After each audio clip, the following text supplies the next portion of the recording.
Republican Kevin McCarthy clinches votes in 15th ballot to become U.S. House Speaker. McCarthy, a California Republican, prevailed after days of intense negotiations and a series of humiliating defeats. He had to surrender considerable authority, promising to back procedural changes empowering dissidents, including the ability to let a single Republican force a House vote on ousting him as Speaker. Republican Kevin McCarthy achieved his long-held ambition of becoming House Speaker early Saturday after quelling a rebellion by GOP conservative hardliners, but at the cost of further weakening his precarious position within a sharply divided party. After the longest series of Speaker ballots since 1859, McCarthy had 216 votes in the final tally, enough to be elected to the post that is second in line for the presidency, with 6 voting present. Democrats unanimously cast votes for their leader, New York Representative Hakeem Jeffries. The protracted deadlock between establishment Republicans and hardline conservatives took 15 votes over more than 4 days to resolve. And it previews more chaos ahead on the political challenges that will come up this year, including raising the U.S. debt ceiling and funding the government. The final vote was preceded by dramatic moments on the House floor as the Republican fight escalated to shouting and physical confrontations. After McCarthy was blocked on the 14th ballot, a stunning and humiliating defeat, he walked quickly to the back of the House chamber and confronted Florida's Matt Gaetz, one of his most strident critics. Gaetz had held out casting his vote until the very last moment, when it would be decisive. He then voted present, which has left McCarthy just short of victory. McCarthy ally Mike Rogers stormed over to Gaetz and started to say something but was restrained by Representative Richard Hudson. Gaetz appearing to accuse McCarthy of something and pointing his finger at him. McCarthy eventually left, flustered, without the vote he needed, as a stunned House watched it unfold. Donald Trump, whose earlier endorsement of McCarthy failed to sway his opponents, made a last-minute pitch. Colorado Republican Ken Buck said the former president was making calls to members on the floor. Until the Speaker was elected, the House could conduct no other business and there are no rules governing the day-to-day operations of the 434 House lawmakers and their staffs. After Saturday morning's vote, returning and newly elected lawmakers were finally sworn in and prepared to vote for a package of rules outlining how the House will function. McCarthy, a California Republican, prevailed after days of intense negotiations and a series of humiliating defeats. He had to surrender considerable authority, promising to back procedural changes empowering dissidents, including the ability to let a single Republican force a House vote on ousting him as Speaker. He also gave in to demands from fiscal conservatives to use the federal debt ceiling as a bargaining chip to force spending cuts and to cap fiscal year 2024 spending across the government at 2022 levels, which would mean significant cuts for many programs. Both heighten the risk of a market-rattling showdown with the Democratic-controlled Senate and President Joe Biden. McCarthy's bid for the Speaker's gavel had been in trouble since the election, in which the GOP fell well short of expectations of a so-called red wave that would give them solid majorities in both the House and Senate.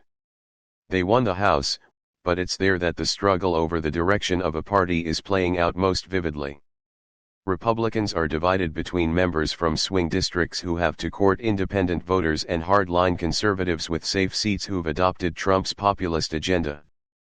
Perhaps the most consequential concession McCarthy made was a rules change allowing a single dissatisfied Republican to initiate a vote to remove him at any time. The tide started to turn in favor of McCarthy once he and dissidents hammered out the contours of the deal, with 15 of the holdouts switching their votes to support him during the 12th voting round earlier Friday. McCarthy had said he anticipated the Speaker vote going to multiple rounds as a faction of ultra-conservatives pressed their demands for more power. He vowed he wouldn't back down. "I don't have a problem getting a record for the most votes for Speaker," he said before balloting began. McCarthy had to wait for 2 of his supporters to return to the Capitol to vote on Friday. Incoming Representative Wesley Hunt of Texas was away to meet his newborn child and Representative Ken Buck of Colorado left Thursday because of a medical matter. This is the second time McCarthy has hit roadblocks in a bid for Speaker. When Ohio Republican John Boehner quit as Speaker and resigned from the House in 2015 after dealing with rebellions by conservative Republicans, McCarthy, who was first elected to the House in 2012, was widely seen as a favorite to replace him. But he backed down in the face of opposition from that conservative faction.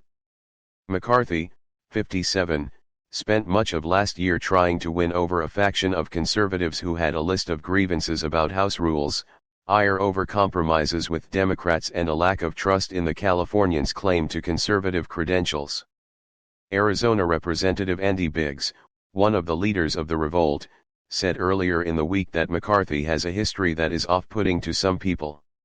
He voted against McCarthy in the 14th round of votes but switched to present in the 15th and final one. Like most House speakers, McCarthy comes into the job with a vast fundraising network. He raised nearly $26.5 million last cycle, more than any other member of the House.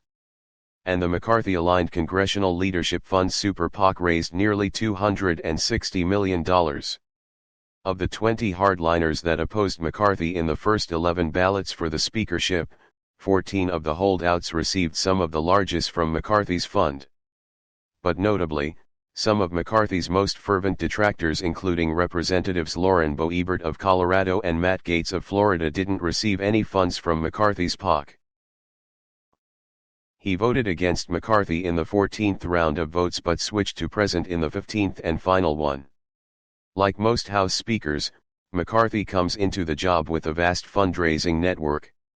He raised nearly $26.5 million last cycle, more than any other member of the House. And the McCarthy-aligned Congressional Leadership Fund Super PAC raised nearly $260 million. Of the 20 hardliners that opposed McCarthy in the first 11 ballots for the speakership, 14 of the holdouts received some of the largest from McCarthy's fund. But notably, some of McCarthy's most fervent detractors, including Representatives Lauren Boebert of Colorado and Matt Gaetz of Florida, didn't receive any funds from McCarthy's PAC. Boebert of Colorado and Matt Gaetz of Florida didn't receive any funds from McCarthy's PAC. Subscribe our YouTube channel and click our bell icon for new videos.